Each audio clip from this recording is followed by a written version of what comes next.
Welcome back in Live Now. I'm Austin Westfall. The Jerusalem Post saying Israeli Prime Minister Benjamin Netanyahu is deciding to eventually fully occupy the Gaza Strip, including operations in areas where hostages are held.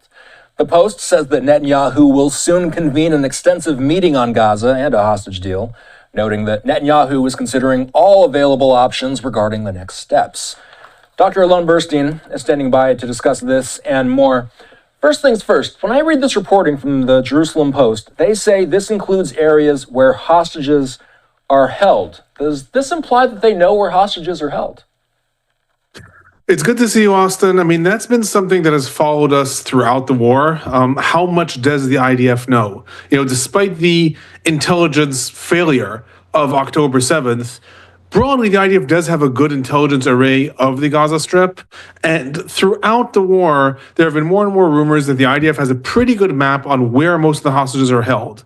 Part of the reasons that the military has not actually gone and tried to rescue them relates more to the fears that they will be executed, the complications of going into those areas, whether they are very much under guard. But really, the estimates are that most of the hostages are held and have been held throughout the war in the central camps in the Gaza Strip.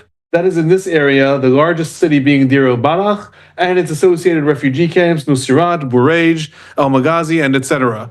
That is the estimate right now. Now, I will say, that was also the estimate this time last year when the Israeli military was operating in Rafah, and it ended up inadvertently operating in an area, didn't know 6 hostages were held in a tunnel, and they were executed by their Hamas guards because they thought there was a rescue operation happening. The military actually didn't even know the hostages were there. So the military estimates that the hostages are held in those areas in the central camps, certainly the last remaining hostages. Whether or not they know for sure or not, it's been said in different ways. The military said when it expanded its operations into Deir el-Balah that they know where the hostages are and they're going to try to not go into areas that are close to them. Then the military took that back a little bit and said, we assume that we know where most of the hostages are held. So at this point, it's more talking about the cluster of areas in the central camps and southern parts of Gaza City. Those are the last areas that the IDF has yet to invade ever since the war began, certainly the central camps. So do we have a timeline on how soon the IDF might want to take Gaza? Does occupation of the Strip, by the way, also likely mean that Palestinians would have basically no power whatsoever inside the Strip? So those are really two different questions when it comes to breaking it down, because the second one, I'll start from that, of Palestinians having power. Right now, the Palestinian civilians have no real power in the Strip, and they haven't had any real power essentially since the last elections that happened there in 2006. Hamas took over in 2007, and since then Hamas has run the place as a dictatorship. So they haven't had any real power. The questions of what will be the governing powers after the IDF were to take over the entire Gaza Strip, that's the big question that's being run throughout Israel, at least, and certainly I imagine between the Israeli government and the US government and Qatar and Egypt and the other governments that are involved. Because if Israel were to theoretically occupy the entire Gaza Strip, that means IDF soldiers in every area, every town, every street, whatever streets are left in the north and in the south, and etc. Okay, then what happens? You set up an active military rule the way that there are in parts of the West Bank, or is it handed over to some sort of Palestinian entity? Now there's rumors that the United States, US President Trump, might himself suggest that the United States fund some sort of government. So the questions of what happens after is really unanswered, and that's one of the reasons that there's a lot of skepticism about what is the future of this plan. In terms of how soon it might happen, I'll say there's 2 ways to read that. One, it is very, very clear that the Israeli government is being very loud about the fact that it wants to do this. There's leaks coming out almost hourly that Israeli Prime Minister Netanyahu is pushing for this, that the defense minister is pushing for this, that the cabinet is going to vote for this. So they're making it sound like it's about to happen at any minute. That said, this also has to be read within context. The hostage negotiations broke down last week. They broke down after the sides just set up complete hard red lines. Hamas changed the terms in what was being negotiated until then, and Israel, in response, also changed the terms and said, okay, then we're not even going to give what we said we were going to give, and the sides walked away. That said, Steve Witkoff did come to Israel. He did apply pressure on Israel. And then Israel said that it was starting to be rumored that Israel is going to give Hamas a few more days of an ultimatum to say yes to Israel's demands. Otherwise, Israel is going to vastly escalate. Since then, we've had these hourly reports almost that Israel is approving the escalation. Israel is going to take over the entire Gaza Strip. Yesterday, on Monday, Israel officially changed the war aims of the war as it pertains to Gaza and added the occupation of Gaza into the war aims. This is all extremely public, and it has to also be read in that context. It's not just that Israel's saying it's going to happen any minute in order to tell Hamas when it's going to happen. It's trying to threaten Hamas. These are all threats saying we're going to, we're about to, we've changed the war aims, we're voting on this in cabinet, we're all discussing it. They're being so public about it. That doesn't mean it's not going to happen tomorrow or the next day. But it also has to be read that the reason they're being so public about it is so that Hamas knows that this is what's going to happen if they don't come back to the negotiating table with a different answer. And I'll just remind you, when Israel launched the war in Iran, it was done under such secrecy. It was done with so much clandestine aura around it. It was done with coordination between Israel and the United States, both fighting against each other. The U.S. saying we don't agree to this, and this was all part of a way to fool Iran. Israel knows how to be more clandestine, I'll say, about its operations. This is being very public. It has to be read in that light, too. A couple of the live looks we have, including of Gaza, also a live look at Tel Aviv, as we continue to track live looks from across the region. I got to ask you, Alon, doesn't the IDF already own a good piece of Gaza, or at least control a good piece of Gaza? How much of a difference would full occupation make? So what has to really be looked at is what the IDF is doing and has been doing throughout the war in the different areas it occupied. If you want to expand the camera on me, I'll just show this on the map, and we'll look at the different phases that the IDF went through in the war. When the war breaks out in October 2023, and basically for the first year of the war, the IDF takes over the entire area of northern Gaza, purges it from Hamas, but then withdraws. It withdraws and Hamas comes back in and starts to reassert its governing powers. Then the IDF also takes over the areas of Rafah, and recently most of the areas of Han Yunis. But now the military is operating differently. If in the first year, I'll say even almost year and 3-4 months, the IDF was taking over territory like in Han Yunis, like in northern Gaza, and then withdrawing each time, starting in essentially March, but one could look even a couple months before, the IDF started to operate differently. It established the Morag corridor over here and is now in full occupation of Rafah. Rafah is essentially decimated. The IDF and Israel have completely flattened Rafah, at least according to most reports. Similarly, it's now established a new corridor in Magen Oz corridor over here, and it's taken over most of Han Yunis. So unlike before, where Israel had moved into areas and then withdrawn from them, now it's staying in areas. It's not really establishing a military government. It's pretty much anarchy in those areas right now. But the same thing's happening in northern Gaza over here. But Israel has never invaded this area and has never invaded this area. And that's important not only because that is the majority of where the Palestinian population is centered, but also because in those areas, Hamas has managed to rebuild and hold on to its power, not just government. According to Israeli estimates, Hamas now has some 15,000 to 20,000 fighting operatives. Now, some of these are very new recruits. They've been recruited throughout the war. They're not well trained. But if we look at the fact that at the beginning of the war, it was estimated that Hamas has 30,000 operatives, then Israel said that its own estimates are between 17,000 and 20,000 have been killed. Now Hamas has another 20. That's because they're still controlling that territory. Even though Israel's in control of, I'll say, different reports vary, but between 65% and 80% of the territory in Gaza. Let's say 75% is my best guess. Those 25% are not just about holding on to territory. They're about areas that Hamas has a governing structure, has training camps, has areas where it's still developing weapons.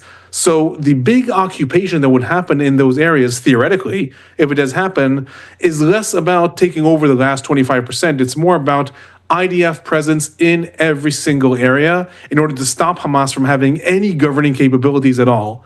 That said, also has to be taken into account. There are 2 million Palestinians, internally displaced people, within those areas at 25%. They have been moved around and relocated by Israel throughout the war. dozens of times, most of them already. And if Israel does take over those areas, removing Hamas means all of a sudden active responsibility for 2 million people. That means setting up tents, humanitarian aid, governing structures, anything from setting up field hospitals and etc. So that's the big counter argument that Israel and the Israeli government is facing. This may be something that helps possibly in tackling Hamas, but it comes at a big administrative price that then you have to answer what's going to be next. So that's really those dilemmas. What are you looking at from an international reaction perspective if the IDF takes full control of Gaza? So it's difficult to weigh the international reactions at this point because of essentially US President Trump. Like on the one hand, right, under a different administration, we would expect a complete international condemnation, and the United States would still support Israel. The Biden administration was by far the most supportive administration of Israel, certainly when the war broke out, and etc. But we'd also expect them to try to restrain Israel. US President Trump has really, really wavered throughout the war since he came into office about what should happen. Everything from aspiring for a complete ceasefire and an end to the war to Israel should go in and finish the job, and then the US is going to own Gaza and turn it into the Riviera of the Middle East.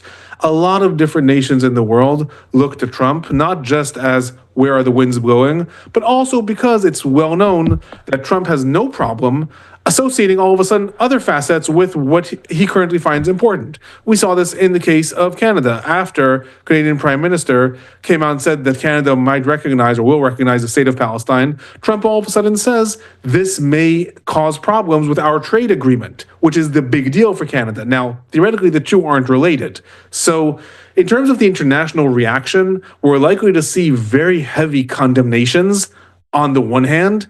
On the other hand, we're also likely to see that depending on what Trump says, will those condemnations have sort of any meat behind them? Will they actually result in any actions against Israel, possibly barring it from international agencies or compromising trade agreements with the EU? Or will countries not do that out of fear of what will happen from Trump's reaction? The last thing I'll say, regional reactions are going to be severe. There's a very delicate balance in the Middle East. Saudi Arabia, Qatar, Jordan, Egypt, now even Syria maybe. These are countries that on the one hand, very, very vehemently support the Palestinian cause. On the other hand, they've also tried to present themselves as either negotiators or more moderates in the region. They've also, some of them, been in negotiations with Israel over normalization, Syria, Saudi Arabia. And their reaction also is something that has to be taken into consideration because while they're also very sensitive to what Trump might say, their internal population will be something that they'll have to answer to if they don't come out very harshly against this. We've been looking at images on the screen intermittently of some of the protests that have been taking place in Tel Aviv relating to, it's really become a regular event. Every Saturday I walk in and I see live protests taking place in Tel Aviv. They've become commonplace as people have taken to the streets in response to the war. I got to ask you about the hostages, Alon. If the IDF is planning on taking full control of Gaza, even in areas where hostages presumably are being held, does that put the hostages' safety at risk?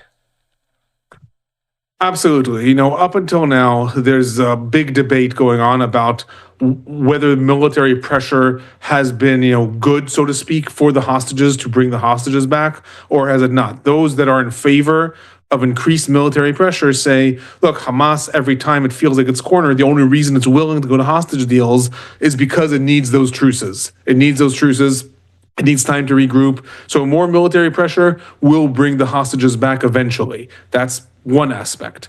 The counter aspect says, factually though, if you look at the numbers, far more hostages have been killed, either by the IDF directly, by mistake, or have been killed by their captors as a result of attempted rescue operations, or like I said, even inadvertently when the IDF was operating in that area. So they've been killed as a result, either directly or indirectly, of military pressure. So that's the two opposing arguments. Those are in favor of expanding the operation come out and say, well, only military pressure will compel Hamas to bring the hostages home. Those who are against come out and say, yes, but factually, even by Israel's own records, never mind what Hamas says, by Israel's own records, far more hostages have been killed by the IDF directly and also indirectly as a result of military operations than hostages that have been rescued. There have been some hostages that have been rescued by the IDF, but more have died as a result of this. So that's the debate within Israel, and there's no way around it. This is one of the things, the reasons, at least that are being rumored, but some of it already is being explicitly said, why the Israeli military itself is not in favor of this plan. The IDF chief of staff, Eyal Zamir, has come out and said in cabinet meetings, and according to leaks, that this will put the hostages' lives in danger, and that right now, the two aims of the war, as they were defined before the war aims were expanded, the two aims of the war, bringing the hostages home and destroying Hamas, at this point collide with each other. We cannot go in and destroy Hamas without endangering the hostages. So the military leadership, as well as the leadership of the Shabak and the Mossad, have come out and said they would be more in favor of a deal now and to destroy Hamas later because this will endanger the hostages. The government, in turn, has said, no, we have to move forward. There's no way to deal right now. So that's the two opposing voices at this point. Got to ask you a question that I've been asking you pretty much every time we've talked in recent times. Where does the humanitarian situation stand, Alon? How would you describe it? I mean, the humanitarian situation in the Gaza Strip is obviously catastrophic. We've seen this throughout the last several weeks and even last several months. This is all, we have to think about it this way. I'll back up a minute. In March, Israel blocked humanitarian aid, the Israeli military blocked humanitarian aid coming into the Gaza Strip from March 2nd until May 19th.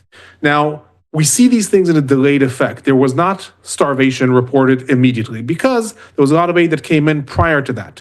But in the following months, in June and July, we started to see shortages. We started to see starvation. We started to see vast malnutrition. We started to see people, and especially the most vulnerable, those that are sick children, those that cannot get to the distribution sites of the Gaza Humanitarian Foundation. We started to see mass reports of people suffering from malnutrition and dying from these conditions.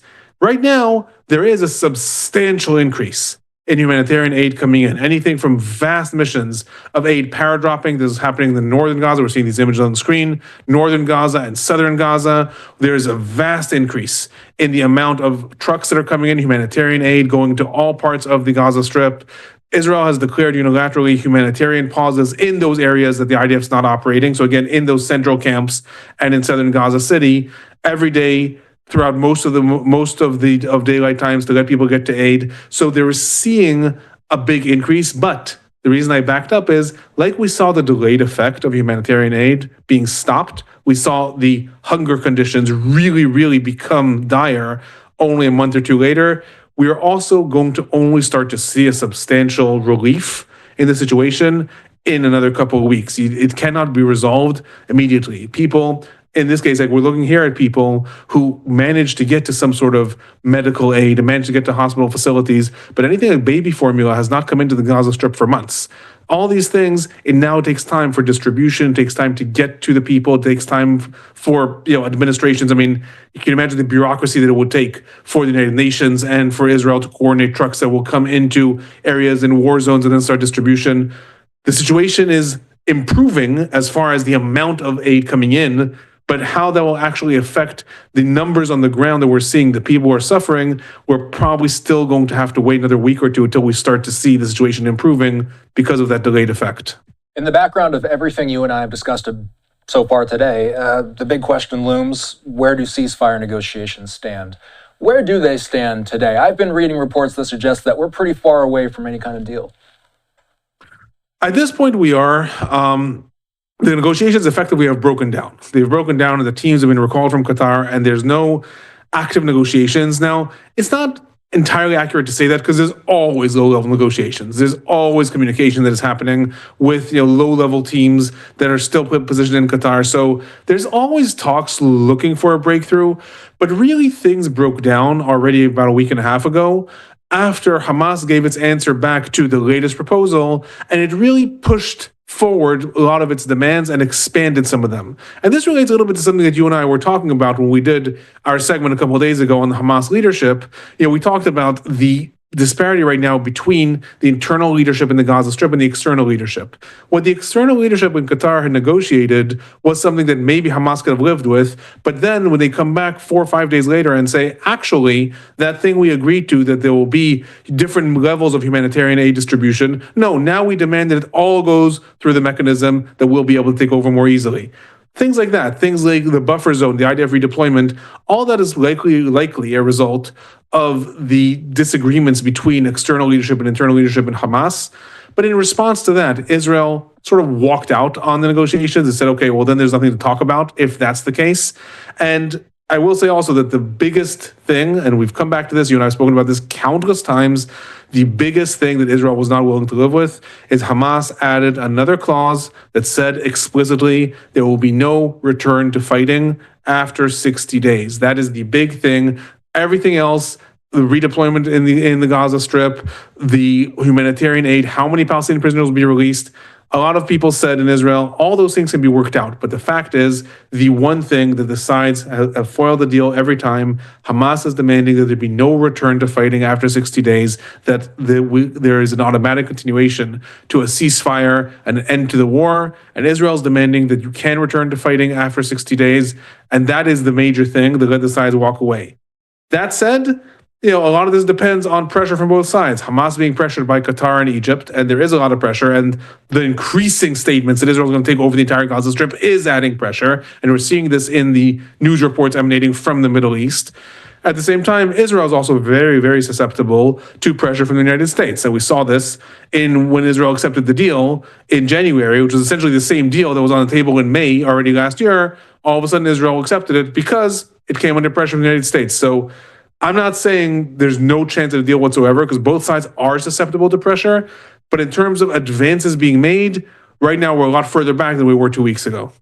We just did a solid 20 minutes on Gaza. There's one more headline coming up later this week about Lebanon that you and I are more than likely going to discuss later in the week. Do you want to tell us what we're looking at? So some very interesting things are happening in Lebanon. And I'll just say briefly that after the agreement, and by now it's coming close to a year, it was about October, November of last year, the agreement of a ceasefire or truce between Israel and Hezbollah, the entire mechanism was set up in Lebanon to monitor that agreement. But part of it was that Lebanon would have to disarm Hezbollah or make sure that Hezbollah is not operating any military activity south of the Litani River. Then Lebanon came under a lot of pressure from the United States and other countries. And with Hezbollah being beaten back more and more, also the weakening of Iran, Lebanon's undergoing some interesting processes, and what was voted on this week is a resolution that was brought forth to the Lebanese parliament in order to disarm Hezbollah. Lebanon itself is voting that the military is going to disarm Hezbollah. Now, many people are fearful that this is going to lead to a civil war in Lebanon. A lot of other people are saying, no, Hezbollah is too weak right now. It's not going to drag Lebanon into civil war. Right now, what's on the table in Lebanon, was voted upon today and is going to complete the voting on Thursday, is a resolution that the military will come up with a plan to disarm Hezbollah by the end of the year. I'll say Hezbollah, so far, making a lot of statements, not threatening civil war, but making a lot of statements that they're not going to accept this. So we'll talk more about this possibly on Thursday, if and when that vote actually does happen, but important things happening in Lebanon too. The encyclopedic Alon Burstein, as always, we appreciate your time. You can go follow Alon on his personal YouTube channel. He uploads his own regular YouTube uploads as well on the Middle East. Alon, as always, good to see you. We'll talk soon. Thank you. Have a good night. Good night. All right, let's slide away for a quick break. We'll be right back.